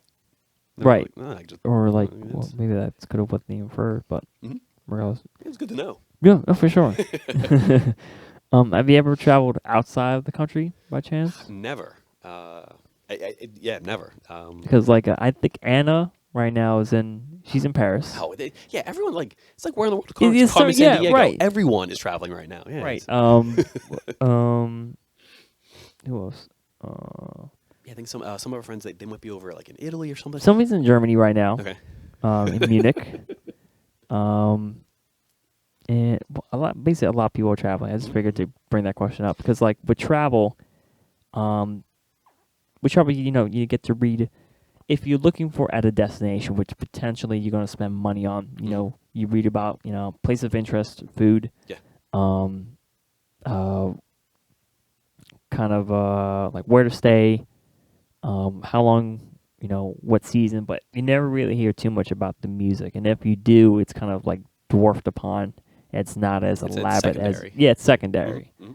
Well, it's also because like that's not a touristy thing, unless you're like In the scene. Yeah, Yeah. yeah. Then it kind of becomes like the most important. Like Mhm. then it's like then the entire trip revolves around like, oh, the venue is here, so we're going to stay close by. Not we're going to find a hotel and see what's Right, close to right. it. Yeah. And- It's perfect time you bring that up because Shannon is planning a trip for us in end of September, right around my birthday, to go to London. Gotcha. She was at London a few months ago, and really adamant on getting me out of the country. Was she with Alex and or Jonathan or no? Way before that. Way Yeah, before, because okay, they just went that. over. I Yep. think they went over for Holo, the Eric Pridge thing. Yeah, they Oh did. yeah, Yes. I think Shannon went. It was actually it might have been last year, or it was like wintertime of this year, so it was months ago. And she had like such a good time. She was like, "We got to go," and I'm like, "All right," because I mean, like for me, travel it's just not a thing for me. But I mean, like she's really passionate about it, so we're gonna go. I think for a long weekend. Okay. So it's gonna be my baby's first time out of the country. Oh. Yeah. If you do have to go to London, I suggested this to Alex and Jonathan, and I gave them a list of places of interest Nice. that I went to. Okay. And they happened to agree and or have time for going to Fabric. Yeah, Fabric, So I Ministry would of say- Sound. yep. Is Egg in London or is that Tokyo? No, Egg is in London. Okay. Egg is in London for sure. I went to Egg just as well. That was a cool spot. Where did I go in London? I went to Ministry of Sound, Mhm. Fabric, I think XOYO, Okay. and egg. I don't know. I forget. It's on my YouTube. I recorded I recorded my trip, almost everything on Oh, YouTube. nice. It's on my YouTube channel. Yeah, very cool. So if you want to check that out, Promote that- that. Promote. I'm Yeah, sorry. sure. A YouTube channel, Eric. You have a YouTube channel? Yeah. Why don't you tell us what it Ryan, is? Ryan, do you have a YouTube channel? Okay. It's called The Bosquez. It's nothing really too exciting or interesting. I rarely post on it in comparison to other shit that I do post, like on Facebook or whatever, just like normal everyday shit. But shit that's worthwhile and I think, is worth documenting is on my YouTube channel called The Bosquez. BOSQUES. I will repeat, BOSQUES. Just find it on YouTube if you're lacking content or tired of looking at cat Man, videos all day. You're really selling it, man. Then go ahead and If you're bored and you've read every other page on the internet, if you read the Bible back and forth a million times, go ahead and just look at my shit. But anyway, but it like chronicled or yeah, talked- something like that. I feel is really worth chronicling and really kind of worth recording. yeah, for sure. And it just looking back on that now, it's just like, oh, even though I'm 28, so it's not too far. It wasn't too long ago for me, but maybe perhaps in days future it might be potentially. Yeah, why not? And it's kind of, or maybe even using that as a reference of some sort. I think it's really worthwhile and really worth mentioning and or exploring. It's like, yeah, maybe again, obviously just fabric, and going to the what's another spot that it's this museum that's along Tower Hill. It's a free museum. I am not cultured enough to know. Don't worry about it. I gave you one suggestion. Go to Fabric. Go to Fabric, Just okay. go to Fabric. That's one. Do you have any potential events on the horizon that you want to go to? Going to the later half of this summer? I got a couple day jams coming up. I think they're going to be all right. And then end of summer, since 2012, I used to go to Electric Zoo over Labor Day weekend. Oh, yeah. And it kind of just became a tradition, right? Like we would just, every year, it was like a 3-day, we'd just go. Like it was a good way to close out summer, right? Gotcha. So got that on the horizon. Time Warp and Afterlife, both in New York. Actually, all three of them are in New York. So they'll be looking forward to all three of them. And I think they're going to be the kind of things where it's a lot of heads from Philly are going to be going up for them. Right? There's already, a ton of buzz around all of them. And I think later this month, DJ Stingray is going to be At Basement? Yeah, Basement. Yeah. That's on the horizon too, just as well. I was talking to Francois about Basement. Okay. It's kind of like more of a gritty kind of vibe. It's something I'm looking forward to because his description of it kind of reminded me of like Trezor, Cool. I guess, too, a little bit. I'm going to represent Trezor, I guess, till I die because I didn't get into Berghain. It's all right. But That's right. You're in the majority. Yeah, it's Okay. the majority, yeah. But it kind of reminds me of that place, at least through photos and stuff like that. And I was reading an article from Anthony Parsoll actually today because I saw him at Subsurface for one of the parties for one of the Subsurface parties. Regardless, I saw him play. And there was an article about him on Resident Advisor, and that gave me questions and some kind of like fuel for this interview because like he talked about very much about technique.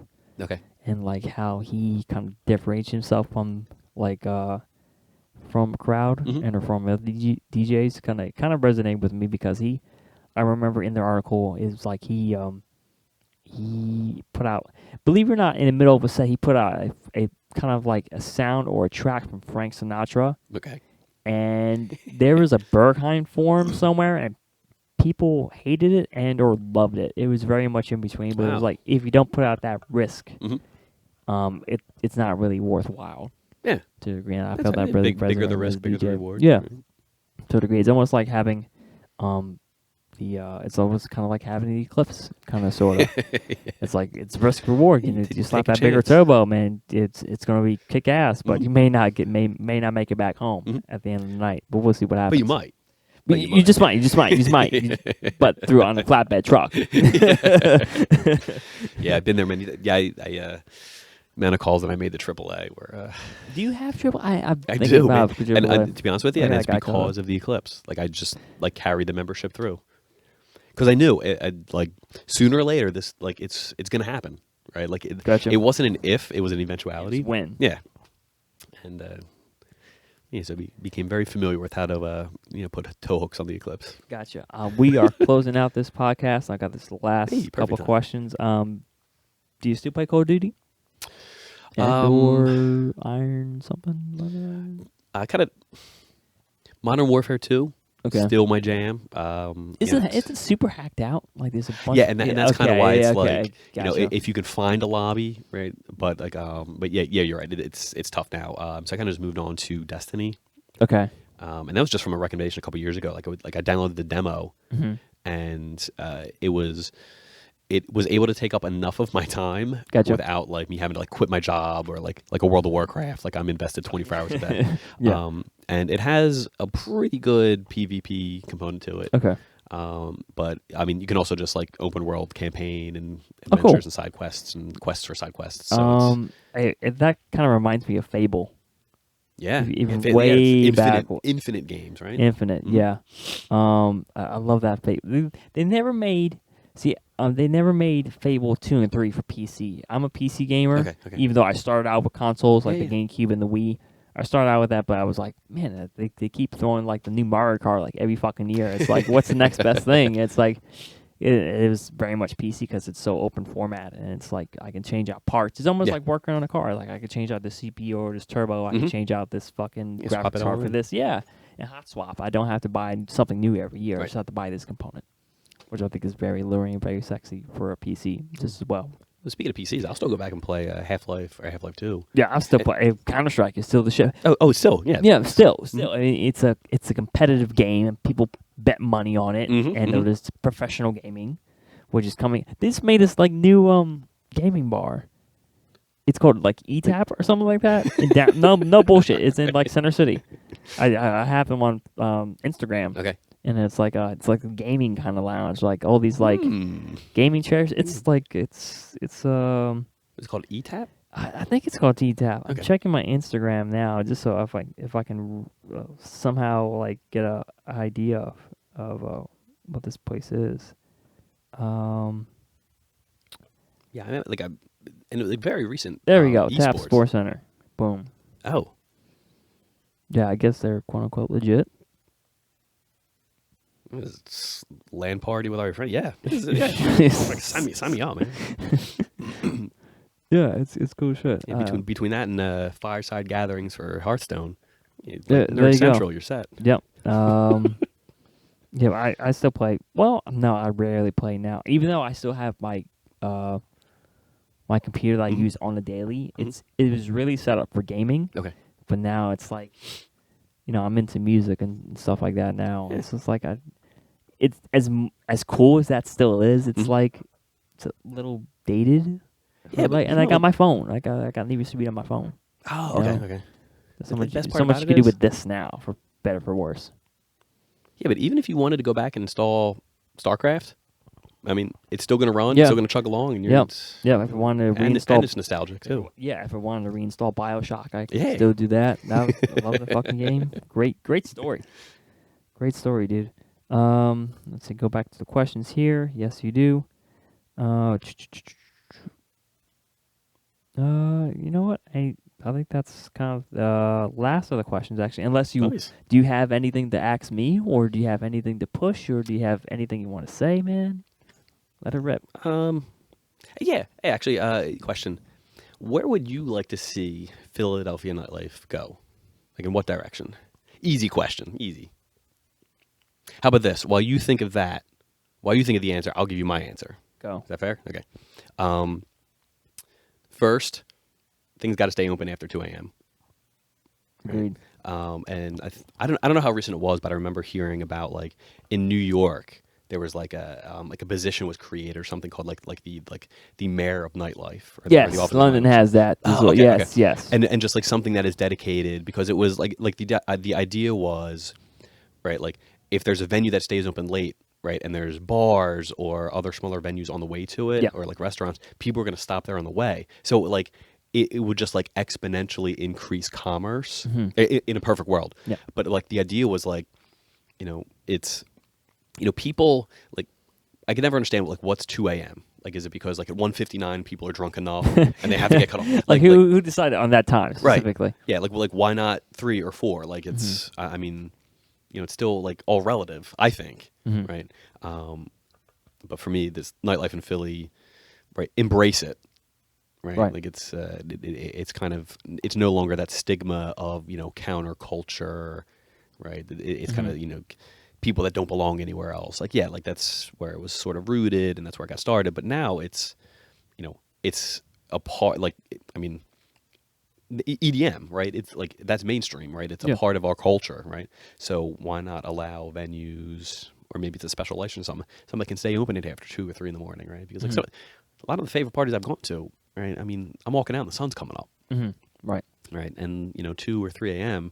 Question everyone asks, what's next? Where are we going? Where's the after party? Yeah, it's not like Bro. Yeah. The Bro, bar's where's the next after party, bro? Yeah, that's all it is. Yeah. And I feel like there's some towns or there's some locales where it can go on a lot longer, or it does go on a lot longer, and I could never understand what the downside was or what the upside was to having everything close at 2. Right. I agree. It's the same. Well, actually, in Delaware, it's like 1. Really? Yeah. It's like early. it's so weird. It's like 1. It's 1 or 2 depending where you're at. Mm-hmm. But as far as going back to your question, what would I like to see in the future? For like years from now, I would like to see Philly have, and or somewhere in the Mid Atlantic region, somewhere where it's like I would like to have I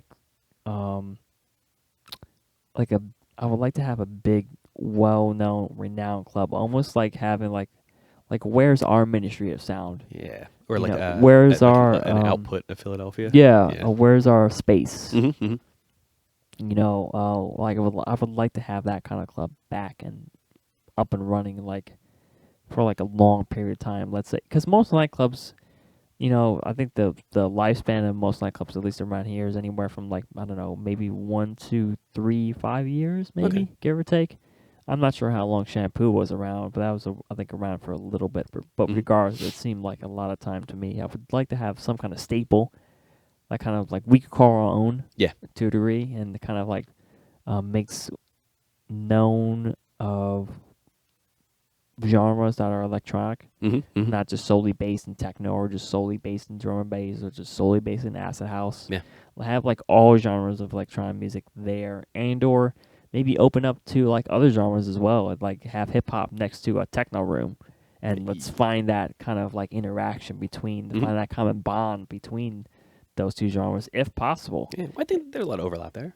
Yeah, I think so too. I think and that's something you're kind of missing. Like these, I think I was talking with Taylor about it. Like, let's not have like these one genre, one room, kind of like clubs that are like specialized in one genre. As cool as that is, I would kind of like to see it more proliferate and flourish, and for everybody to know of it. Yeah, would be fascinating.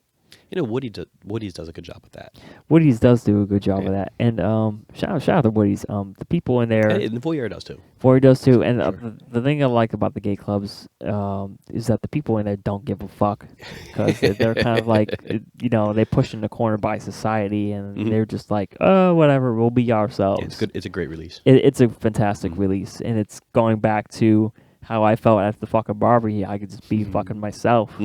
And let go of it's a good feeling. Everything, and just like be in my own little planet, and just have fun, and eventually I feel that's what it's about. Yeah, man. It's not really about like stats or like views or or likes, or views or anything else or these other like time durations or whatever. Well, you can compile it into stats, but unless you're a top-notch DJ, it's like, man, if you're in the moment having fun, that's all that really matters. And if everybody else can do the same thing, you have something. You have something there. Yeah, you're out there for the same reason. Yeah. Brian, do you have any promotions or anything like that? So we wrap this thing, close this thing out. Yeah, soundcloud.com/Fellzie, facebook.com/Fellzie. I think that's it. I like your Instagram, by the way, but it's like Oh man, yeah, I know it's been a little bit. kind of since just it's there. yeah, it's there. I do like your angles, though. I understand it's very kind of like Blade Runner esque, kind of like I realize Oh, with thanks. I Thank you. realize with some of your photography, at least on Facebook, at least on Instagram, it's very like kind of like based on like at least in my interpretation of it, like geometry and shapes and Yeah. repetitiveness and space. So without getting too far off topic, the only like medium of traditional art that I've ever been like remotely adequate at has been photography. Yeah. Like I can't even draw a stick figure. But the few photography classes that I took in school, it's just like it's weird to have that feeling of inspiration. Yeah. Right. And it just came out of just being there. We both have eyes, Mhm. all four of them. Yeah. and we use that to our that advantage. We both see something differently, and Mhm, yet mhm. we can conceptualize it to a way that is very visually appealing. Yeah. And I've always admired that about photography, even before like Instagram. Like I still have pictures on Flickr. Well, I have a I have a physical portfolio. Oh, you do have Yeah. this? I do not have that. I've not come to It's that like point. way before Instagram. Gotcha. I had a Kodak. I used to have a Kodak N550. Mhm, It was like a bridge camera, and it had it had a zoom lens, but it was like it was motor based, Okay. so you can hear like the whine like coming out of it, and closing. And now I'm using my brother's Sony A3000 for Okay. like projects that I feel are worthwhile. Mhm. But most of the time, I just got my phone. Yeah, it does. Like, I mean, unless it's like medium format or something very Right, like specific, right. Right. It's, Yeah. But I mean, I remember the photography class the one that I took was it was digital photography, and we had these like Nikon Coolpix, like Coolpix, energy, damn. like They still make those, right? entry Yeah. level, like Digital cameras. yeah, like the most basic Basic ever. entry level. Yep. But like it turns out it's not, it's not the lens you're using. It's not the model, right? It's not Nikon versus Canon, right? It's what you're shooting, Yes. right? So And like how you look at it. yeah, and it was, it's a photograph. It's what the photographer wants you to see, right? So it's not really about the camera. It's about what the camera is taking or manipulating. That was more important. It was kind of cool to like, you didn't need to spend thousands like, buying a race car doesn't make you a better driver, Right. Right. So having the world's most expensive camera is not gonna make you a good photographer. Exactly, man. And I guess we'll leave it off there. Cool. This is episode 9 of Include but Exclude. We are signing off for the day. Brian, thank you so much for being here. My pleasure. Thank Eric. you Thank so you. much for spending some time with me, man. And I think we're just gonna close out this motherfucker just like this motherfucker. Well, no, wrong filter. Just like this. No, super wrong filter. I gotta hit this one and no, I gotta hit this one and then we're Good.